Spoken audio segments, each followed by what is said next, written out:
Hello दोस्तों, आपका स्वागत है हमारे हिंदी के। हम आपको एनालिसिस करवाने वाले हैं आज के पेपर का 24 तारीख की पहली शिफ्ट का। तो चलिए शुरू करते हैं। देशमुख में कौन सा समास है? देशमुख में आपका समास हो जाएगा बहुव्रीहि समास। ठीक। सेकंड क्वेश्चन, गुड़ गोबर कर देना। क्या कर देना? गुड़ गोबर कर देना। तो इसका मतलब है कि बना बनाया काम बिगाड़ देना। बना बनाया काम बिगाड़ देना। तीसरे क्वेश्चन की तरफ चलते हैं। आम के आम गुठलियों के दाम। इसका आंसर हो जाएगा कि दोहरा लाभ उठाना, दोहरा लाभ होना। ठीक। तीसरा तीसरा क्वेश्चन है उत्थान का विलोम शब्द, तो पतन हो जाएगा। और ये पूछा गया है चलना फिरना। क्या पूछा गया है? चलना फिरना। चलना फिरना दौड़ना कैसी क्रिया है? तो ये क्रिया हो जाएगी अकर्मक क्रिया। ठीक, अकर्मक क्रिया। इस पैसेज को मैं पढ़ा नहीं हूँ, मैंने पढ़ लिया है, तो आपको मैं इसके क्वेश्चन के आंसर ही बता देता हूँ सीधे सीधे। तो इसमें पूछा गया है कि अपव्यय का क्या अर्थ होता है? तो आपको अपव्यय का अर्थ बताना है। अपव्यय का अर्थ जो है वो है अधिक खर्च। और गंदास, ये पूछा है कि गंदास का उपयुक्त शीर्ष क्या होगा? क्या होगा इसका शीर्ष? इसका शीर्ष होगा निंदा। फिर पूछा गया है कि ईर्ष्या का काम क्या है? ईर्ष्या का काम है जलाना। जलाना इसका ईर्ष्या का काम है। फिर क्वेश्चन पूछा गया है कि गंधास में ईर्ष्यालु व्यक्तियों की पूछा गया है इसमें कि गंधास में ईर्ष्यालु व्यक्ति जो होते हैं वो खिल्ली उड़ाई गई है। खिल्ली उड़ाई गई है, तो इसका आंसर हो जाएगा कि खिल्ली उड़ाई गई है। ठीक। अब ये पूछा है कि गंदास में प्रयुक्त ध्येय का क्या अर्थ है? ध्येय का क्या अर्थ है? बताओ क्या हो सकता है? तो ध्येय का अर्थ होता है ध्यान, मतलब कि अपना ध्यान लक्ष्य की तरफ लगाओ। लक्ष्य की तरफ लगाओ। तो ये जो आपके गंदास जो रिपीट हो रही है पिछले प्रीवियस के हो रहे हैं, तो आप आदित्य की किताब में से पीछे से देख सकते हैं। ठीक है। तो अब आते हैं हम कि करण कारक किस वाक्य में है? तो करण कारक किस वाक्य में है? तो करण कारक हो जाएगा कि भाई कि करण कारक किस में है? इसमें पूछा है कि करण कारक किस में है, तो कह देंगे कलम से लिखता है कर्ता ने कर्म को करण से। ठीक। ठीक, याद होना चाहिए। एक है कि ओठना, और ओठना में क्या अर्थ है? तो इसका अर्थ हो जाएगा बिनोले अलग करना और खोलना। खोलना मतलब खोलना। निम्नलिखित में से अव्यय शब्द कौन सा है? अव्यय शब्द हो जाएगा आपका आहा विस्मयादि। अव्यय जो है विस्मयादि बोधक अव्यय है। ठीक। आंसू के रचनाकार है भाई, इसको कौन नहीं लगा सकता? मैथिली शरण सॉरी जयशंकर प्रसाद है, जयशंकर प्रसाद। ठीक। आपका नेक्स्ट क्वेश्चन है कि पीताम्बर में कौन सा समास है? पीताम्बर, पीताम्बर में भैया आपका बहुविधीय समास हो जाएगा। अगर आपको दोनों दोनों ऑप्शन दिए हो, कर्मधारय भी और बहुविधीय भी, तो आपको बहुविधीय लगाना है जिसके दोनों ही पद प्रधान होते हैं। ठीक, दोनों ही पद प्रधान होते हैं। फिर आपका क्वेश्चन है कि निम्नलिखित में से ये जो चिन्ह है कौन सा है? तो आपको प्रश्नवाचक, इसको तो बच्चा ही बता देगा, प्रश्नवाचक का चिन्ह है, प्रश्नवाचक का क्वेश्चन है। ठीक।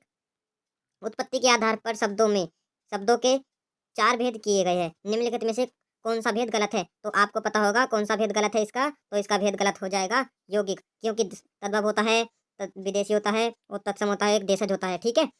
तुमड़ी के शब्द के लिए साहित्य पुरस्कार किस रचनाकार को दिया गया? तो किसको दिया गया? तुमड़ी के शब्द बद्री नारायण को दिया गया, बद्री नारायण को। तो निम्नलिखित शब्दों में से एक का अर्थ स्त्री है, बताओ किसका अर्थ स्त्री होगा? तो स्त्री का अर्थ हो जाएगा अंगजा। ठीक। अब पूछा गया है आपसे कि निम्नलिखित में से वाक्य शुद्ध रूप का चयन कीजिए। वाक्य है, तो इसमें ये ठीक है कि पिछले सोमवार को स्कूल बंद था, क्योंकि था और समय है लिख रहा था, मतलब कि अनुपस्थित, तो बंद था, पिछले भूतकाल की बात हो रही है। तो निम्नलिखित वाक्यों में कौन सा शुद्ध है? तो शुद्ध भाई साहब कौन सा हो जाएगा? ये हो जाएगा आपका भाषा के मानवीकरण के लिए व्याकरण जरूरी है। और ये देखो उपलब्ध यहाँ गलत लिख रखा है, और यहाँ पर मतलब आपका बी ठीक है, भाषा के मानवीकरण के लिए व्याकरण जरूरी है। ठीक है। वृक्ष के पत्ते गिरते हैं में कौन सा हो जाएगा? कारक हो जाएगा। तो वृक्ष के पत्ते गिरते हैं, तो अपादान हो जाएगा। अपादान मतलब अलग करना होता है। ठीक है। अपदान का मतलब अलग करना है, तुलना होता है। मैं वहां होकर आया हूँ, मैं वहां पर होकर आया हूँ, कौन सा अव्यय है? तो अव्यय है वहां। कौन सा है? वहां। ठीक, कौन सा अव्यय है? वहां। वहां। दिए गए गंदास वाक्यांश के लिए एक शब्द होगा जो कहा न जाए, जो कहा न जाए, तो वो हो जाएगा एकथ्य। एकथ्य। ठीक। अब क्रिया विशेषण के प्रकार और उनके उदाहरण निम्नलिखित में से कौन सा युग्म सही नहीं है? तो कौन सा नहीं है? समय क्रियावाचक नहीं है, नहीं सॉरी, समय क्रिया विशेषण इसमें है क्योंकि पीछे है, क्योंकि वो समय बता रहा है ना भाई। तो इसमें हो जाएगा आपका, ये सही हो जाएगा आपका परिमाणवाचक क्रिया विशेषण सर्वत। ठीक है, ये स्थानवाचक हो जाएगा एक प्रकार का। वीर का, वीर रस का स्थायी भाव क्या होगा? भाई वीर का कौन नहीं बता सकता? उत्साह। शीत का विलोम शब्द दूषण हो जाएगा। संभव है, यह वाक्य काल में है, तो संभव जब हो आएगा, तो संभव हम कब लगा सकते हैं? संभावना में या संभाव्य में। ठीक है। ठीक।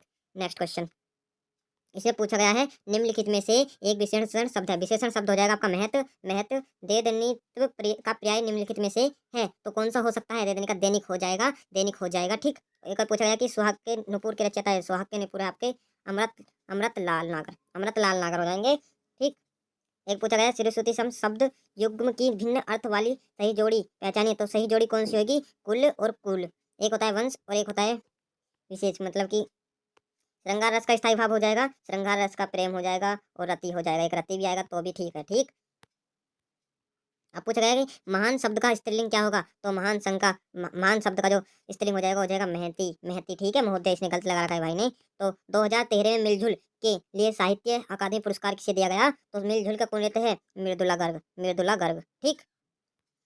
अब निम्नलिखित में से कौन सा वर्ण महाप्राण का उदाहरण है, महाप्राण का उदाहरण है, महाप्राण होते हैं 2 और 4, तो इसमें भय आ जाएगा, भय आ जाएगा, भय बालू। निम्नलिखित में से कौन सा शब्द तत्सम है, तत्सम शब्द हो जाएगा अग्र, आपका तत्सम शब्द हो जाएगा कौन सा, अग्र हो जाएगा तत्सम शब्द, ठीक।